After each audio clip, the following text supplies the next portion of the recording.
make of the Conor Benn business that's been going on then? What's your take on that? My take on that is very simple. If you think you have to take any kind of performance enhancing whatever to increase or be a better fighter or whatever it is he seems to think he may or may not have done, then I believe that he's been caught not once but twice, then take his licence away, because you have to send the right message out to the rest of the people that are out there. I don't know what's going on with him and his personal life. You know, that's on him. You know, I'm minding the business that pays me. That's my business. For Conor Benn, the bottom seemed to fall out all at once. His world collapsed when news broke that he had been arrested following a third failed drug test, a stunning blow that arrived just as talks of a high-profile rematch with Chris Eubank Jr. were heating up. Instead of generating buzz for one of British boxing's most anticipated showdowns, Benn found himself at the center of a scandal that ignited headlines around the globe. The involvement of police only intensified the fallout, transforming what could have been career momentum into a public reckoning. Now, instead of fight hype, Benn is left battling shame, scrutiny, and the very real possibility that his reputation may not recover. Meanwhile, Chris Eubank Jr.'s standing only grows stronger by contrast, his profile rising as his rival's future slips further into uncertainty. You fail his drugs test, you don't get 50-50 split. No. No matter commercial power pulling, no. You don't get 50-50 split if you fail it. And when it came time for expert reaction, Duke McKenzie didn't hold back. He dismantled Conor Benn's excuses with precision, cutting straight to the heart of the matter. In McKenzie's eyes, Benn surrendering his boxing license wasn't damage control, it was as close to an admission of guilt as the sport will ever see. Once is a mistake. Twice is suspicious. But 3 times? McKenzie framed it like a closing argument, that's a career ending itself. The timing made the blow even heavier. Just as anticipation was building for a blockbuster rematch with Chris Eubank Jr., Benn's credibility was reduced to rubble. And while Benn is left fighting shadows of scandal, Eubank's reputation only sharpens by contrast. He now looks like the cleaner, stronger, more disciplined fighter, positioning himself not just for the rematch, but for the spotlight Benn can no longer hold. He's done. Now, the fact that he's given back his licence to the British Boxing Board of Control, who in my opinion are the best governing body in the world, bar none, it's kind of like a proof of admission, certainly. And for him to do what he's done, you know, they're talking about contamination, right? So if you've done it once, then you got caught out, then you do it again. It can't be contamination, can it? Because he's been caught twice for doing the same thing. So if it was me, take his licence away. Johnny Nelson's reaction was one of outright disbelief. He didn't mince words, calling for an immediate inquiry into the chaos surrounding Conor Benn. The announcement spread through the sport like wildfire, dominating headlines and fueling non-stop debate. For Benn, every new development drags him deeper into scandal, his reputation eroding with each passing day. Meanwhile, Chris Eubank Jr. emerges from the storm untouched, his stock soaring as sponsors, fans, and promoters see him as the steady, marketable figure in contrast to his rival's collapse.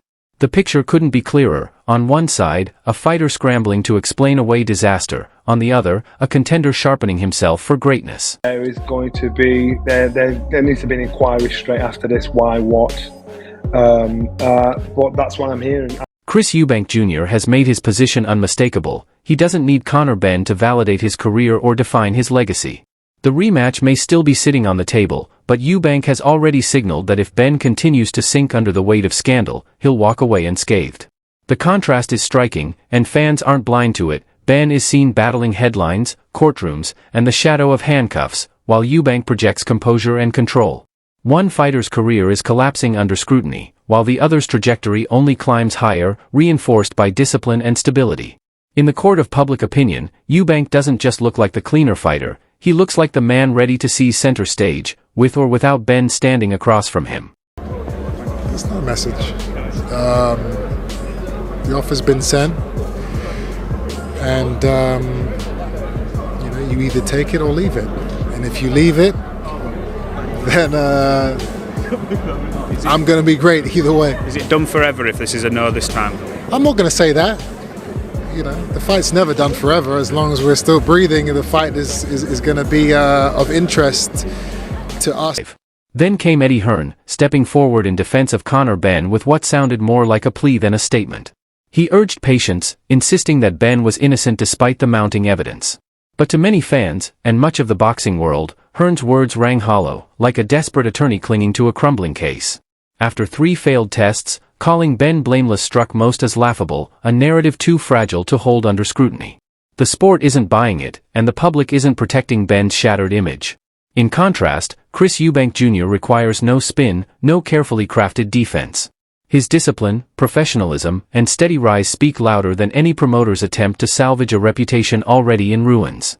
And when you see the facts, I believe that Conor Benn is innocent. Maybe it's because he's my mate, and maybe it's because you back your mates. Maybe it's because I've seen more than you've seen, both in his eyes and on the paper. But all I'm saying is, give him an opportunity, right, for things to be heard. And in this situation, someone said the other day that sometimes when you fail a drugs test, it's not innocent till proven guilty, it's guilty till proven innocent. I'll be honest with you, it doesn't really make sense. But his case has to be heard, and everybody deserves a chance to have their case to be heard.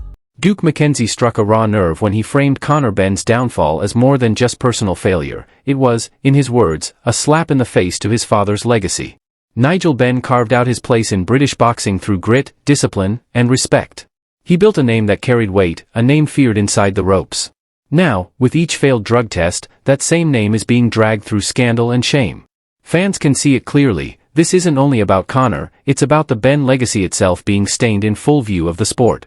And on the other side of the rivalry, Chris Eubank Jr. has every reason to feel vindicated.